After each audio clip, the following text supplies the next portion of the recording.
vida. E graças a Deus, que sempre nos faz triunfar em Cristo, e por meio de nós manifesta em todo lugar o cheiro do seu conhecimento. Porque para Deus somos o bom cheiro de Cristo, nos que se salvam e nos que se perdem. Para estes, certamente cheiro de morte, para a morte, mas para aqueles, cheiro de vida, para a vida. E para essas coisas, quem é idôneo? Porque nós não somos como muitos falsificadores da palavra de Deus. Antes, falamos de Cristo com sinceridade, como de Deus, na presença de Deus. Agora, leia comigo o capítulo 4 do mesmo livro. Capítulo 4, versículo 1.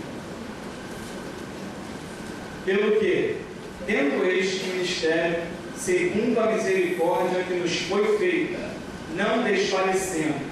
Antes, rejeitamos as coisas que por vergonha se ocultam, não andando com astúcia, nem falsificando a palavra de Deus. E assim nos recomendamos a consciência de todo homem, na presença de Deus, pela manifestação da verdade. Pai, nesta noite eu agradeço ao Senhor por estar aqui. Eu louvo ao Senhor e adoro ao Senhor, porque mesmo sendo um homem fraco e frágil, tu tens o prazer, tu tens a imensurável graça de usar este frágil instrumento para transmitir a tua palavra. Aqui está a tua igreja, Senhor. A tua palavra diz que os mortos não podem louvar ao Senhor, nem aos que descem ao silêncio. Por isso eu te peço nesta noite, sopra o teu Espírito através da tua palavra e faça com que aqueles que estão mortos vivam. De outra forma, eu seria apenas como o profeta Ezequiel andando ao redor de um vale de ossos secos, sem nada a poder fazer. Mas se tu soprares o teu Espírito nesta noite, haverá ressurreição, haverá vida, haverá transformação. Por isso eu te peço nesta noite que o Senhor faça a tua palavra produzir fruto naqueles que derem guarida em seus corações, em nome de Jesus. Amém. E graças a Deus. Eu estava meditando nesta passagem e eu achei interessante o que o apóstolo Paulo escreveu nessas duas passagens à igreja de Corinto. O apóstolo Paulo ele usa uma palavra no versículo 17 dizendo que nós não somos como muitos falsificadores da palavra de Deus. Talvez na sua tradução esteja mercadores ou mercadejando, como tantos outros que andam mercadejando a palavra de Deus. A tradução da Bíblia de Jerusalém diz traficando a palavra de Deus. Em 2 Coríntios, capítulo 4, no verso 2, onde nós lemos a palavra, na minha versão, falsificando, há uma tradução que diz adulterando a palavra de Deus. Nós não somos. O apóstolo Paulo defende o seu ministério, defende o ministério apostólico, dizendo: nós não somos como muitos outros, como tantos outros que andam por aí falsificando, mercadejando, traficando ou adulterando a palavra de Deus. O apóstolo Paulo esteve na cidade de Corinto em sua primeira viagem missionária. Isso está registrado em Atos capítulo 18, onde ele permaneceu ali em período de 18 meses. E ali ele implantou a igreja cristã através de um trabalho missionário difícil, árduo, mas ele implantou. Em 18 meses ele fez todo o trabalho missionário, construiu uma igreja, construiu um ministério, levantou obreiros e partiu. A cidade de Corinto, apenas para vocês saberem, era uma cidade abastada, rica e estava situada na Grécia. Possuía 2 portos, um em Cencreia e outro em Lecco, fazendo dela a capital da província romana da Acaia por causa do comércio que se fazia em seus portos. Além disso, eles adoravam a divindade chamada Vênus, ou conhecida também por Afrodite, que possuía 1000 sacerdotisas no seu templo, para oferecerem cultos com seus corpos em prostituição e imoralidades em uma região em que habitavam mais de 100 mil pessoas. Esta era a real situação de Corinto, uma cidade que muito se parecia hoje com a cidade do Rio de Janeiro. Quando eu digo Rio de Janeiro, aqui no centro, uma cidade abastada, rica, uma cidade que tinha porto, tinha uma grande variedade de comércios. Paulo, em um dos seus capítulos na carta, ele chega a citar a respeito de um mercado, um açougue, onde as pessoas compravam comidas ou carnes oferecidas aos ídolos. E lá havia essa divindade, essa adoração a essa deusa chamada Afrodite, que para muitos é uma deusa da imoralidade, da prostituição, da sensualidade, da licenciosidade, da imoralidade. E Paulo ele começa a desconstruir tudo isso que havia lá, pregando apenas o Evangelho. Paulo não foi para Corinto pregando um Evangelho diluído. Paulo não foi para Corinto pregando um Evangelho fraco. Paulo foi para Corinto pregando o Evangelho substancial, o Evangelho poderoso, não centrado no homem, não centrado no ego, não centrado na sabedoria humana, não centrado na filosofia humana, mas centrado e baseado na cruz de Cristo, porque ele disse: o Evangelho ou a cruz de Cristo é loucura para os gregos, é escândalo para os judeus, mas para nós que cremos é o poder de Deus. Paulo ele foi pregando um Evangelho puro.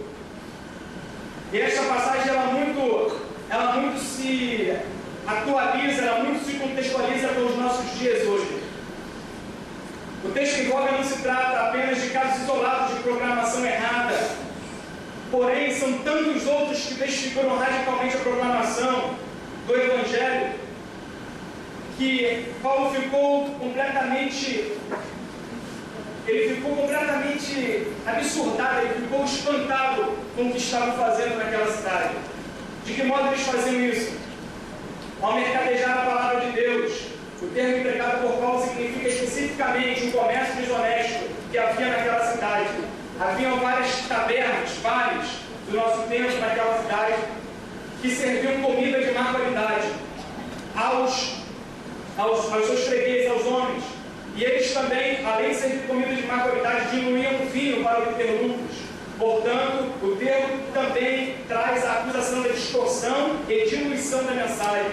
Paulo ele pega algo que acontecia dentro da cidade e transporta para o nosso mundo, transporta para a nossa realidade. É como se nós hoje estivéssemos pegando algo que nós dizemos que é original, como um CD que é vendido em qualquer banca aí, ou em qualquer camelô, e trouxéssemos para a nossa casa para ouvir um louvor, ou uma música, ou o que seja, assistir um filme, mas estamos sabotando, estamos usando algo que não é original, estamos fazendo algo que não é lícito, que não é moral, que não é digno. E no tempo de Paulo, como em nossos dias, existem homens que estão pregando a palavra de Deus, que estão adulterando a palavra de Deus. O Evangelho, ele é reto, o Evangelho, ele é íntegro, o Evangelho, ele é certo. Mas os homens do nosso tempo estão distorcendo o Evangelho. O Evangelho, ele é concreto, ele é substancial, mas os homens do nosso tempo estão diluindo o Evangelho. Por quê? Porque o Evangelho é uma mensagem dura, o Evangelho é uma mensagem pesada, o Evangelho ele foi testado e ele foi conhecido como difícil e foi rejeitado pelos homens.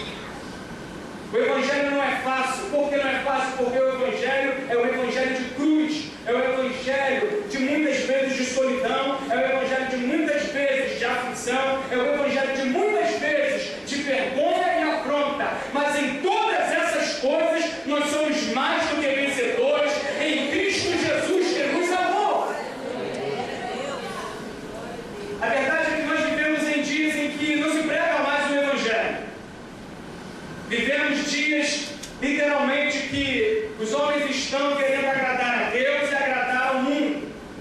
Se nós fôssemos olhar pelo lado da teologia, ou da parte da teologia, da escatologia, que olha pelo lado dispensacionalista, nós estaríamos vivendo hoje num momento crucial da última igreja, ou penúltima igreja, que está registrada em Apocalipse, capítulo 3, que é a igreja de Laodiceia. Que era uma igreja morna, não era uma igreja fria, nem era uma igreja quente, mas era uma igreja morna, uma igreja rica, uma igreja abastada, que dizia: de nada tenho falta, mas Deus me dizia: tu não sabes que tu és cega, pobre, miserável e nua, aconselho-te que de mim compre vestidos e unja os teus olhos com colírio para que tu vejas, e compre ouro refinado no fogo, para que tu se valorizes. Esta é a realidade da igreja odierna, queira você acreditar ou não. A igreja brasileira ou a igreja ao redor do mundo não vive um avivamento, como aconteceu no século XVI, XVII, ou no século XVII, XVIII e XIX, como aconteceu na Europa, como aconteceu nos Estados Unidos, países de Gales, Inglaterra e tudo mais. O Brasil nem sequer experimentou um avivamento como uma dessas nações. E nós achamos que está tudo bem. Nós achamos que está tudo muito bem. A igreja hoje não tem mais um padrão. A igreja hoje não tem mais uma definição. A igreja hoje não tem mais algo em que nós possamos defini-la como igreja. Cada uma tem a sua forma. Há uma multiplicidade de igrejas. Há uma multiplicidade de pensamentos e de ideologias. Em um desses dias atrás, um tio meu ouvia um debate na rádio de um pastor, talvez bem intencionado, mas sem ter conteúdo bíblico. Ele afirmou que a igreja é a igreja é multiforme. Querendo citar um texto do apóstolo Paulo que está em Efésios capítulo 3. A igreja não é multiforme, a igreja é uma, santa, apostólica e universal. Multiforme é a sabedoria de Deus. A sabedoria de Deus é multiforme. A igreja ela é única. Não há duas igrejas, não há três igrejas. A igreja é única, independente de rótulo denominacional, seja Nazareno, Batista, Assembleia, Nova Vida, Reforma e Puritano. Não interessa. A igreja é única.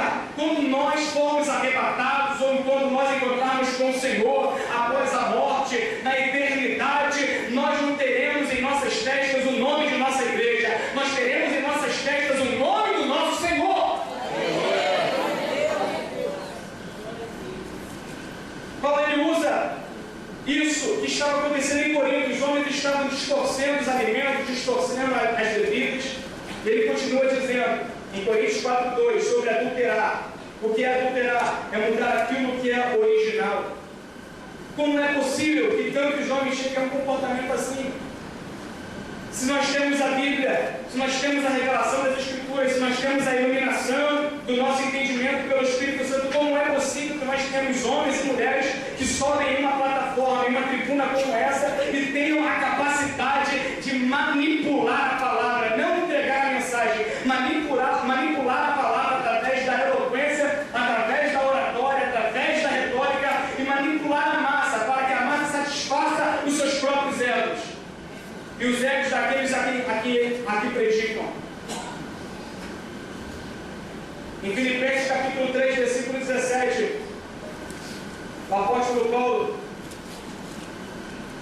ele diz: sejam também meus imitadores, irmãos, e tende cuidado, segundo o exemplo que tendes em nós, que assim anda, porque muitos há, dos quais muitas vezes vos disse, e agora também digo chorando, que são inimigos da cruz de Cristo.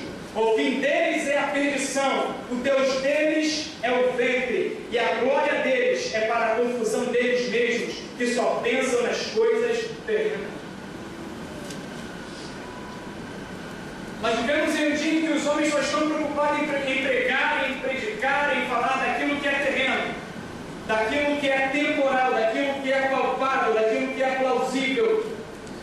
Vivemos em um tempo em que o foco não é mais a eternidade, o foco não é mais o céu, o foco é a terra.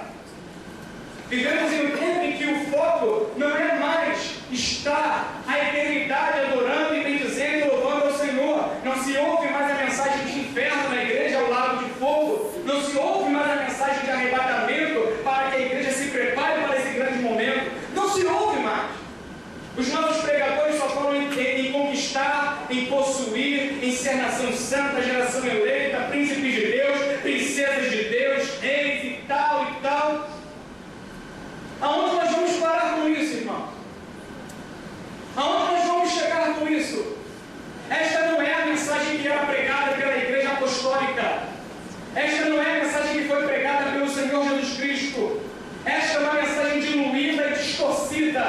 estão pregando um falso céu. E se você acredita em um falso céu, você não irá para o céu verdadeiro. Estão pregando um falso evangelho. Se você acredita em um falso evangelho, aonde será que está firmado em suas bases?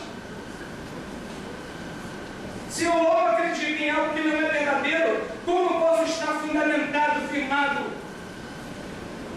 É isso que se remete à parábola dos homens que construíram. Um construiu a sua casa em um alicerce frágil, que era a areia. O outro construiu na rocha. Quando veio a tempestade, veio o vento, tanto para um quanto para o outro, e correram a chuva e os rios. Ficou manifesta onde cada um estava alicerçado. Todos estavam alicerçados, e supostamente naquilo que eles conhecem como o Evangelho, supostamente naquilo que eles conhecem como cruz, mas somente um foi denunciado verdadeiro, porque aquele que construiu a casa na rocha, ele chorou, porque eu nunca vi uma pessoa bater com picareta na pedra e rir. A sua mão sangrou, ele suou debaixo do sol quente, ele passou muitos e muitos dias trabalhando para que ele conseguisse levantar a sua casa. Aquele homem que construía na areia, ele conseguiu construir rápido, ele não suou, ele não sofreu, ele não agonizou. Mas quando veio o juízo de Deus, ficou manifesto quem servia a Deus e quem não servia.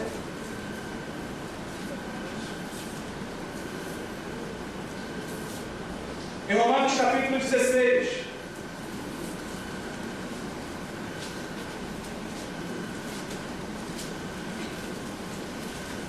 capítulo 16, versículo 18.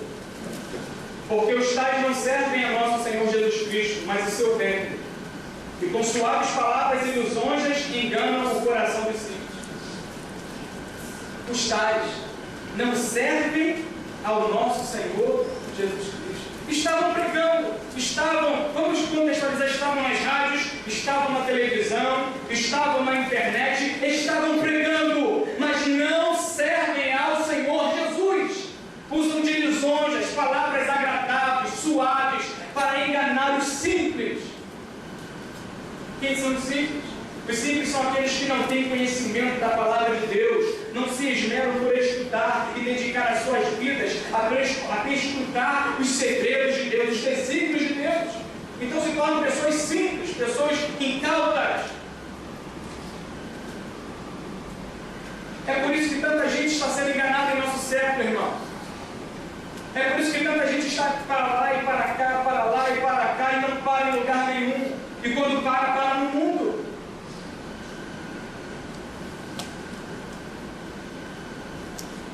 Homens que servem a si mesmo.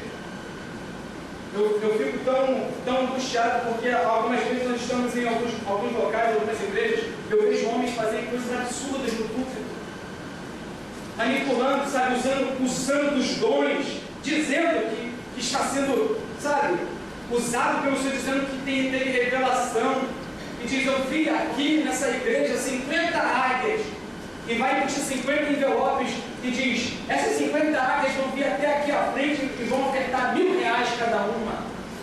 E você vai ver que em tantos dias vai acontecer isso na sua vida. Esse não é o Evangelho de Jesus Cristo. Esta não é a mensagem da cruz. Quando Jesus ressuscitou em Lucas capítulo 24, ele disse aos discípulos: ide e pregai em todas as nações o arrependimento para a remissão dos pecados. É impossível hoje nós entrarmos em uma igreja como esta e nos sentarmos em uma poltrona confortável como esta e não nos sentirmos convencidos pelo Espírito Santo. Isto é um absurdo, não nos sentirmos convencidos pelo Espírito Santo do nosso pecado, da nossa vil natureza caída. Nós entramos na igreja, saímos da igreja, entramos na igreja, saímos da igreja, e nada muda, nada toca o nosso coração. Estamos completamente endurecidos, estamos na verdade com a nossa mente cauterizada. O apóstolo Paulo disse que nos últimos dias muitos desviariam da fé, ou alguns desviariam da fé por darem ouvidos a espíritos enganadores e a doutrina de demônios, por homens tem cauterizado a sua própria consciência, que ordenam ou proíbem o casamento e ordenam a abstinência dos manjares que Deus criou para os fiéis. E ele continua dizendo nesse mesmo capítulo que, nesses últimos dias, os homens procurarão mestres, doutores, segundo as suas próprias concupiscências, para satisfazerem a sua vontade, para coçarem os seus ouvidos. Tendo comichão dos ouvidos, procurarão esses homens, para falarem aquilo que eles querem ouvir. Eu não sei se eu vou corresponder à sua expectativa nesta noite, mas eu sei que eu vou corresponder à expectativa do meu Senhor. Glória a Deus.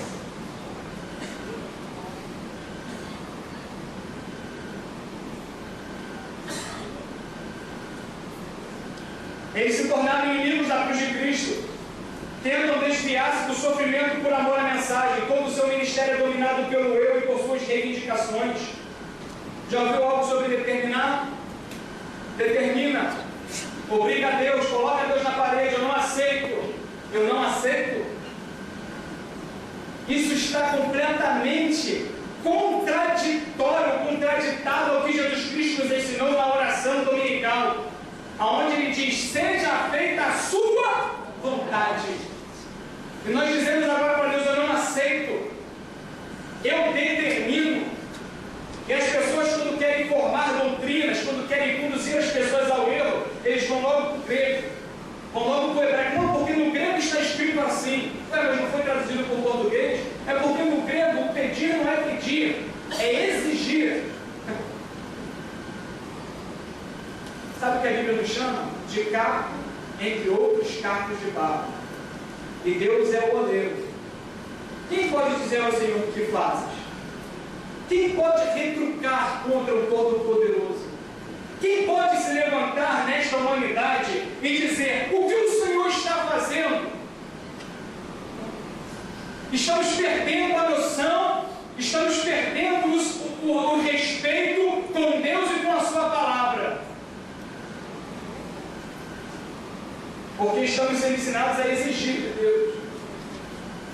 Estamos sendo ensinados a obrigar a Deus. Senhor, eu mereço. Eu mereço. Se Deus nos desse o que nós merecíamos, todos nós estávamos no lago de fogo. Porque está escrito em Romanos 3:23: todos pecaram e destituídos estão da glória de Deus. Todos pecaram e estão longe, estão fora da glória de Deus. Mas Deus, na sua graça, providenciou um meio, através de um plano chamado plano da redenção, aonde nós podíamos ser alcançados através da sua graça, exercida pela fé, que não é nossa, é dom dele, no sangue de Jesus Cristo, que foi derramado para a nossa expiação na cruz do Calvário. Era eu e você que merecíamos o castigo de Deus, porque está escrito no profeta Isaías: o castigo que nos traz a paz estava sobre ele. Era nós que deveríamos ser abandonados por Deus, como ele foi abandonado na cruz. Éramos nós que deveríamos experimentar o inferno, como Jesus experimentou. Mas ele fez a troca, ele fez o câmbio, para que nós pudéssemos alcançar as insondáveis riquezas de Deus que estão escondidas na pessoa de Jesus. Este é o verdadeiro Evangelho, que não te direciona para as coisas, sabe, da horizontal. É o Evangelho que te direciona para a vertical, te direciona para o céu.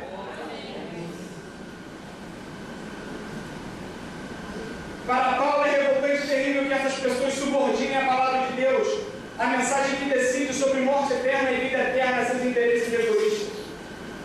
Quantas vezes nós vemos homens e mulheres se levantando, se dizendo pastores, apóstolos, bispos e bispas, e somente enriquecendo.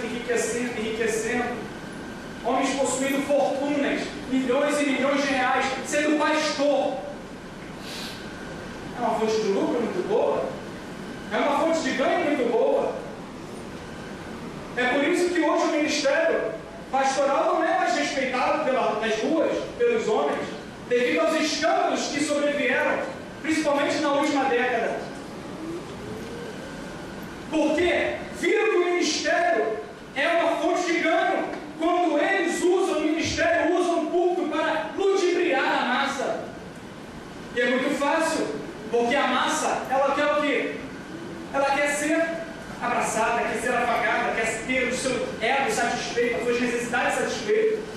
É muito bom chegar aqui e falar, você vai ser curado, você vai ter um ótimo casamento, vai ter um novo casamento, ou você vai ter amanhã o seu emprego. É muito bom e muito fácil fazer isso. Mas isso não te levará ao céu. Isso não imprimirá no seu coração, na sua mente, o senso de santidade do Senhor.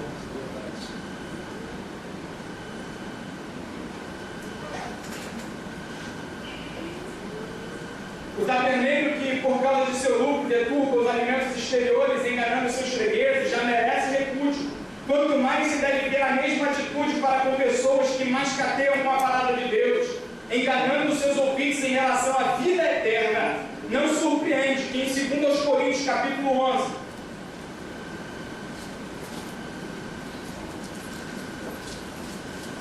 versículo 13, o apóstolo Paulo diz: porque tais falsos apóstolos são obreiros fraudulentos, transfigurando-se em apóstolos de Cristo.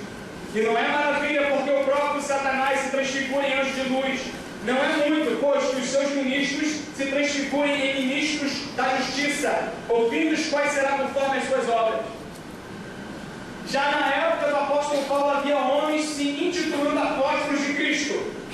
O ministério apostólico ele se resume a 12 homens. Segundo alguns estudiosos, Matias, segundo outros estudiosos, o apóstolo Paulo. Mas apenas 12 homens. Mas já na época do apóstolo Paulo, não havia se passado nem 20 anos que Jesus Cristo havia exercido o seu ministério, havia morrido e ressurgido dentre os mortos. Não havia. Já havia homens se dizendo apóstolos. Quantos apóstolos nós temos hoje em nossa nação? Quem é que meteu a mão na cabeça dele e ungiu ao apostolado? Por que eu tenho que ser chamado de apóstolo? Por que isso me exalta, isso me dignifica? Por que não ser apenas o pastor, o evangelista, o obreiro, o servo, o escravo inútil, que não faz mais do que aquilo que lhe compete fazer?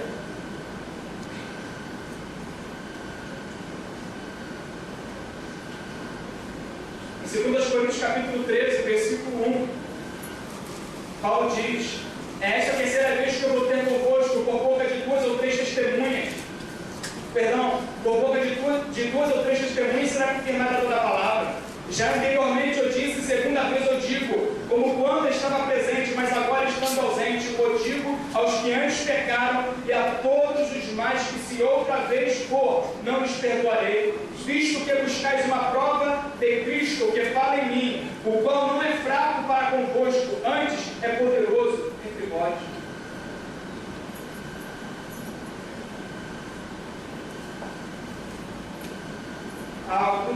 Alguns meses atrás eu tive que fazer uma leitura de um livro em um seminário onde eu estudo. Eu tive o grande prazer de ler esse livro, que tem por título A Supremacia de Deus na Pregação, escrito pelo pastor americano chamado John Piper, pastor de uma igreja batista dos Estados Unidos. E eu escrevi a resenha lá para o seminário e trouxe para cá para que possa agregar alguma coisa à mensagem. É tão louvável a forma em que o autor nos expõe as verdades fundamentais da palavra de Deus que penso ser impossível eu e continuarmos indiferentes às mazelas que graçam nas nossas igrejas. As críticas que eu tenho a fazer são as mesmas que o autor faz em sua prédica.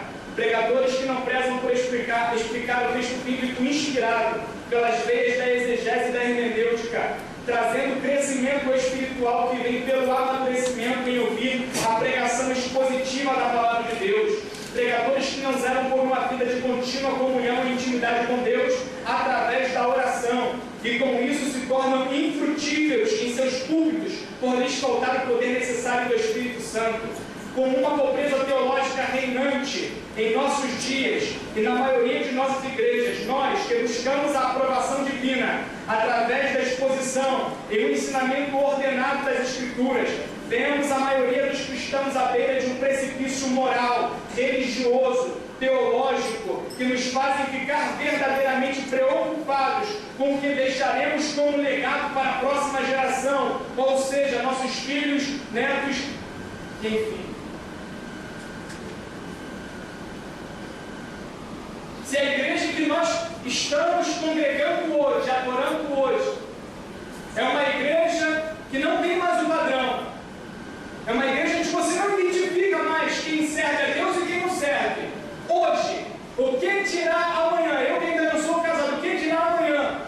Quando eu tiver 20 anos de casado, 30 anos de casado, tiver meu filho com 18, 15, 16 anos, como estará a nossa igreja se hoje, que ainda tenho a oportunidade de tentar fazer a diferença, não me posicionar contra este modernismo que está entrando na igreja?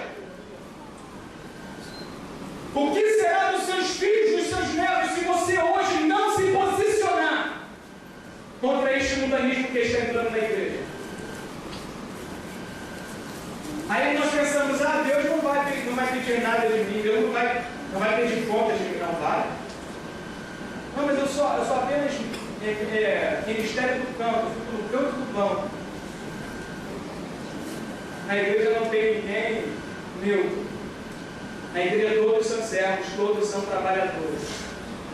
Na igreja todos são iguais. Uns estão pastores, outros estão evangelistas, outros estão isso, outros estão aquilo, mas todos são iguais.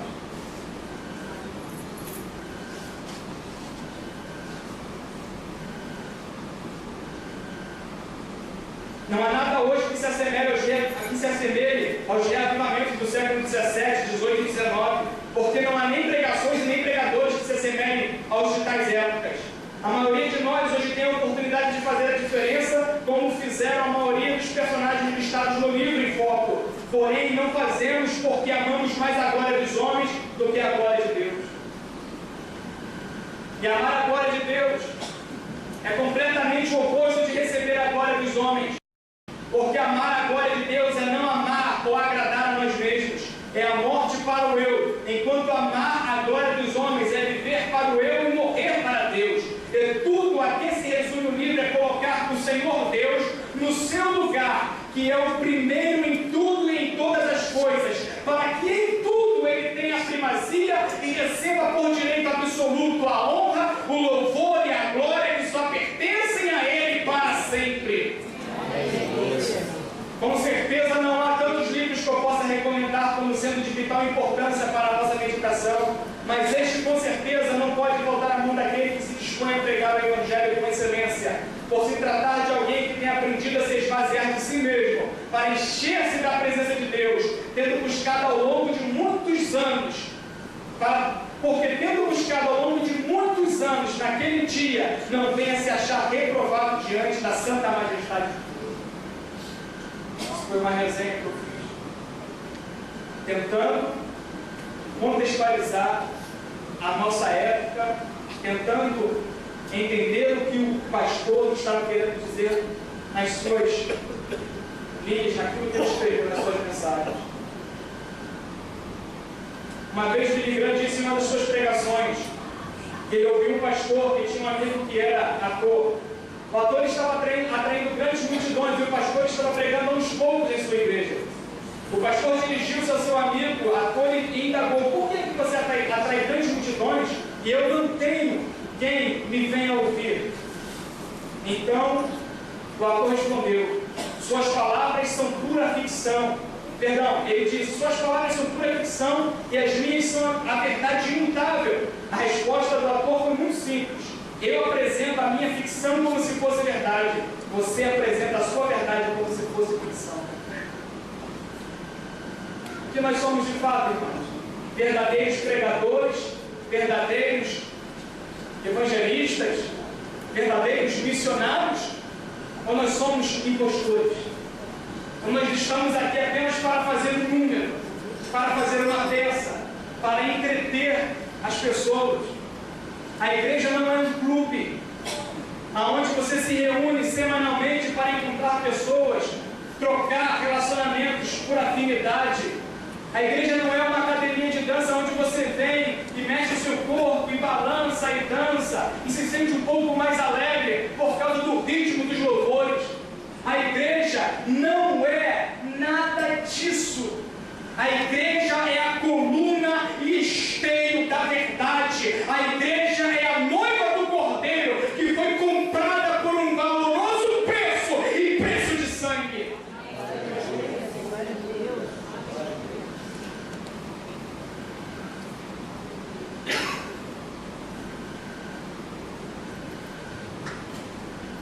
Dado essa leitura, eu gostaria de fazer uma pergunta que você não precisa me responder, mas você sabe quem você é? Será que de fato você se conhece como um verdadeiro servo de Deus? Será que você sabe de que lado você está? Há um poeta que escreveu algo dizendo: sei quem sou eu, sou lavado e remido, não sou nenhum perdido, mas sou um salvo em Jesus. Sei quem sou eu, cidadão e irmão de Cristo. O mundo sabe ter visto a imagem do Santo Deus. Sei quem sou eu, sal da terra, luz acesa, em tu autenticando o caminho para o céu. Sei quem sou eu, peregrino, embaixador, ovelha do bom pastor, sou um cidadão do céu. Sei quem sou eu, discípulo, embaixador, servo do Criador, representante do grande rei. Sei quem sou eu, separado, sou cantor, expressando a mensagem que o meu Jesus mandou. Sei quem sou eu, sou registrado lá na glória, vivendo em liberdade que recebi na cruz. Não sou escravo, porém irmão de Jesus, co-herdeiro da herança, não sou trevas, eu sou luz. O poeta definiu muito bem nessas palavras quem nós somos, ou quem deveríamos ser.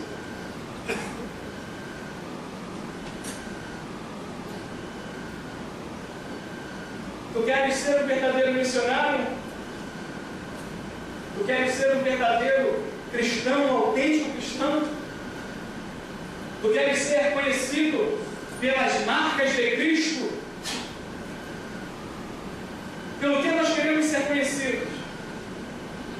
Será que eu quero ser conhecido somente porque eu subo no púlpito e trago um terno, uma gravata e prego durante 30, 40 minutos? Será que é isso que me faz, que me define cristão? Será que é isso que vai me definir? Será que o que vai me definir cristão é eu cantar ou tocar um dos instrumentos da igreja? Será que me definir cristão é eu ter até mesmo o meu nome registrado no hall de membros? Não! O que me define cristão é o meu testemunho, é a minha vida de comunhão na presença de Deus todos os dias da minha vida. O que me define como cristão é a salvação de Deus que é operada em mim com temor e tremor. Isso me define como cristão. O que me define como cristão não é eu usar uma faixa em minha testa escrito Jesus, eu te amo, ou tatuar em meu braço Jesus, ou qualquer coisa que seja. Isso não me define cristão. O que me define cristão é se eu ando na contramão desse mundo, é se o mundo está indo para lá, eu venho para cá. Se o mundo gosta de coisas imorais, eu fujo das coisas imorais. Se o mundo quer samba, eu fujo do samba.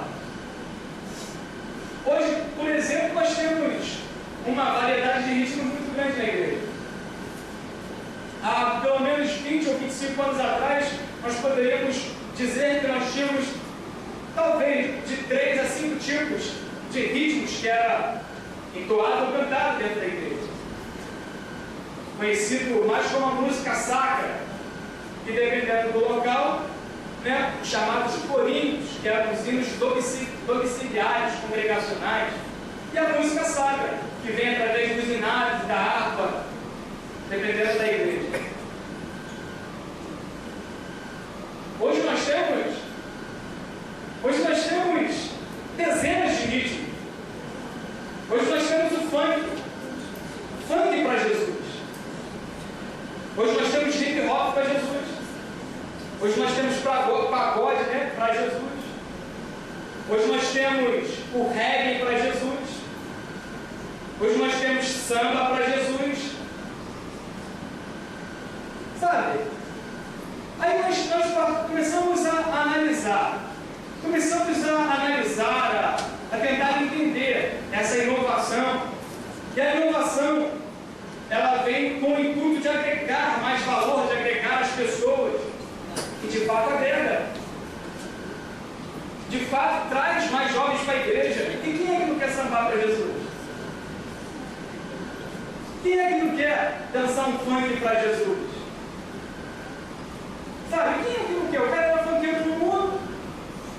Aí apresentam a Jesus para ele de uma forma distorcida, dizendo que Jesus ama ele, que Jesus vai melhorar a vida dele, tudo mais, mas não lhe faz entender que ele é um miserável pecador, que está destinado ao lago de fogo e que merece, por justiça, a condenação, e que ele deve arrepender-se dos seus pecados e abandoná-los para um dia encontrar-se com o seu Senhor na eternidade, desfrutar da eternidade. Eu tenho um amigo que hoje é um amigo meu, um empresário, e ele falou: Ronald, eu aceitei Jesus mais de 25 vezes. Ele falou assim: tem por quê? Eu era uma pessoa boa. Eu não bebia e eu não fumava. Mas eu não era crente, eu não fazia mal a ninguém. E muitas pessoas vieram me evangelizar e falaram para mim: aceita Jesus, Jesus te ama, Jesus te quer bem. E aí levantava a mão e aceitava Jesus, porque Jesus é uma coisa boa. Jesus é algo bom, não é, igreja? Jesus é algo bom? Não é verdade que Jesus quer fazer bem a gente? É verdade. Jesus quer te salvar, quer te curar, quer te dar um casamento, quer te dar um casamento. Jesus quer fazer todas essas coisas. Mas essa não é a mensagem do Evangelho. A mensagem do Evangelho é que Jesus dizia: arrependei-vos. É isso que Jesus pregava. Quando João Batista encerrou seu ministério, Jesus começou o seu. E a Bíblia diz que ele andava nas regiões da Judéia dizendo: arrependei-vos e crede no Evangelho. Jesus não pregava: deixe-me entrar no seu coração, que eu vou fazer bem a você. Jesus dizia: arrependa-te, para que você não seja consumido pela justiça de Deus. E ele aceitou Jesus 25 vezes, esse meu amigo, e nunca foi salvo. Mas um belo dia, sem ninguém fazer o apelo, ele entrou em uma igreja e ouviu a mensagem, e o Espírito Santo veio sobre ele e o convenceu. E antes que o pastor sequer anunciasse o apelo, ele se levantou e veio na frente do altar e entregou a sua vida a Jesus, e ele sentiu em si mesmo que Deus o havia salvado. O que acontece hoje é que nós estamos declarando as pessoas salvas sem as pessoas terem se arrependido.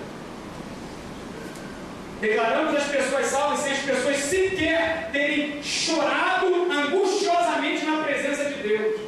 Eu vejo pessoas hoje entregando a sua vida a Jesus com uma facilidade que me espanta. Porque todas as pessoas que tiveram um encontro com Deus ficaram de fato prostrados na presença dele. Poderíamos citar vários exemplos do Antigo Testamento e do Novo. Mas eu posso falar da minha própria vida. O dia que o Senhor Jesus me salvou, me lancei no chão e nem sequer queria levantar a minha cara do chão, ou o meu rosto do chão. Tamanha foi a minha miséria, tamanha foi a minha insignificância que eu senti quando Deus me mostrou que eu era um pecador.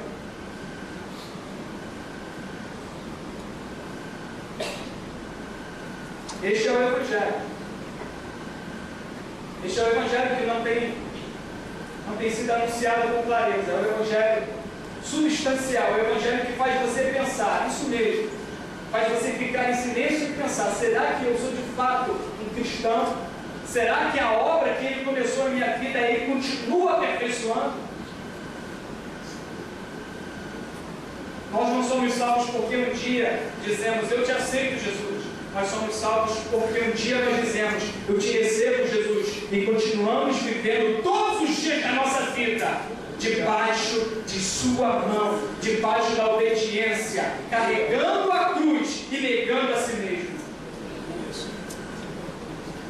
Se você quer ser um verdadeiro missionário, se você quer ser um verdadeiro cristão, no século XXI, você deve saber que você passará por algumas coisas, você terá aflições.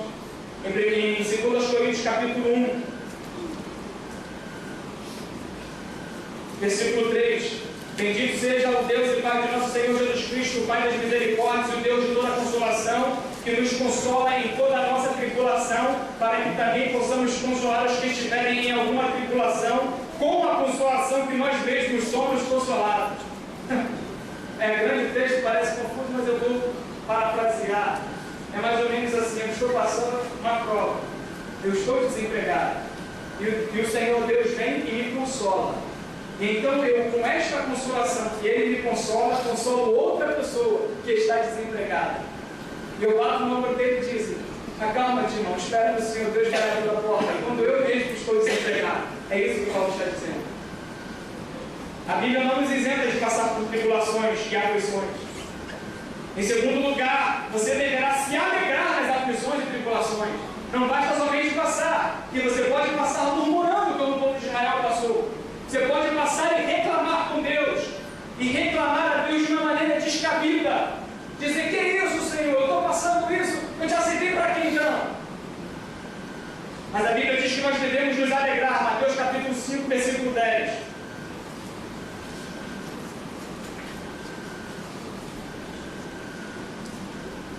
Bem-aventurados os que sofrem perseguição por causa da justiça, porque deles é o reino dos céus.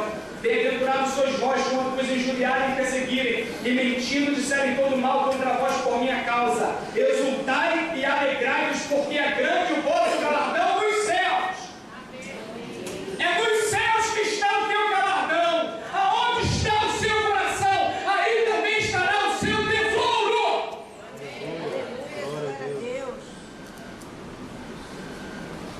Alegre-se na sua luta, meu irmão. Alegre-se na sua luta, minha irmã. Mas eu não tenho forças. Dobre os seus joelhos, o Espírito Santo virá sobre ti e te alegrará.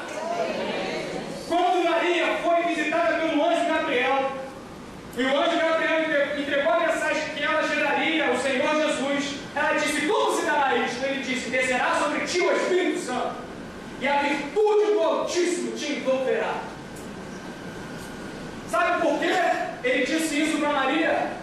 Porque Maria sofreria afronta e vergonha, porque ela haveria de engravidar antes do casamento, e ela precisaria do Espírito Santo como seu consolador, para que ela pudesse passar pela prova e pela luta. Você não terá descanso, em terceiro lugar, ou tranquilidade. O apóstolo Paulo, em 2 Coríntios capítulo 2, versículo 12, ele diz o seguinte: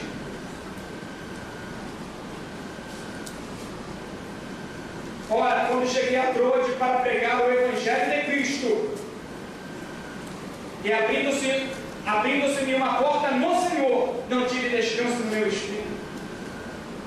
Há muitas pessoas que pensam que vão vir para a igreja e vão ter, sabe, um mar de rosas para caminhar, uma rede e um balanço para ser embalado como nenês. Não! Você, quando vem para a igreja, quando você se torna um salvo, quando você se torna alguém que faz parte da família de Deus, você está engajado em uma luta, em uma batalha. Você sai da condição de escravo para ser soldado do Senhor. Você está engajado em uma batalha.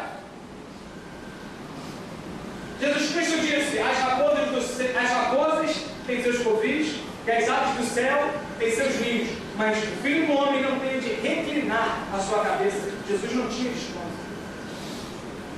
E se fosse para reafirmar ainda mais a passagem, há um texto bíblico muito conhecido de nós todos que diz: levantai-vos e andai, porque não é aqui ainda o vosso descanso. E o autor dos Hebreus está em Miqueias 2,10: O autor dos Hebreus ainda diz em 4:9 que ainda resta um repouso para o povo de Deus, que não é nessa terra, que não é nesse mundo aqui, nesse sistema, mas era aquilo que Deus preparou para aqueles que o amam. Para terminar, você não deverá se gloriar. Você só deverá pregar a Cristo e reconhecer a sua incapacidade de exaltar o poder de Deus. Pregue somente a Cristo. Há algumas palavras que eu acho muito interessantes que fazem parte da reforma da igreja protestante, aonde eles definindo o que seria a teologia da igreja protestante, eles disseram 5 palavras, que é solos Cristo, vou falar em latim, não fala em português, né? Só Cristo, só a Escritura, só a fé, só a Deus a glória, só a graça. Pregue somente Cristo, através de sua vida, não somente com palavras, mas também com atitude. Não seja escândalo, e sim recomendável. Segundo as Coríntios 6:1, Paulo vem dizendo que eles eram recomendáveis e não davam escândalo algum. Em 7º lugar, você deverá ser humilde, não visar o ganho pessoal e combater os falsos mestres que introduzem dissimuladamente, secretamente, heresias destruidoras no seio da igreja, como diz o apóstolo Pedro na sua 2ª carta, no capítulo 2. Em 8º e último lugar, você deverá se tornar louco para este mundo. E com isso eu quero fazer apenas esta leitura de 1 Coríntios. Passarei o microfone para o pastor. 1 Coríntios capítulo 1, versículo 18. Porque a palavra da cruz é loucura para os que perecem, mas para nós que somos salvos é o poder de Deus. No versículo 21, visto como na sabedoria de Deus o mundo não conheceu a Deus, pela sua sabedoria, aprove a Deus salvar os crentes pela loucura da pregação. Porque os judeus pedem sinal e os gregos buscam sabedoria, mas nós pregamos Cristo crucificado, que é escândalo para os judeus e loucura para os gregos, mas para os que são chamados, tanto judeus como gregos, lhes pregamos a Cristo, poder de Deus e sabedoria de Deus.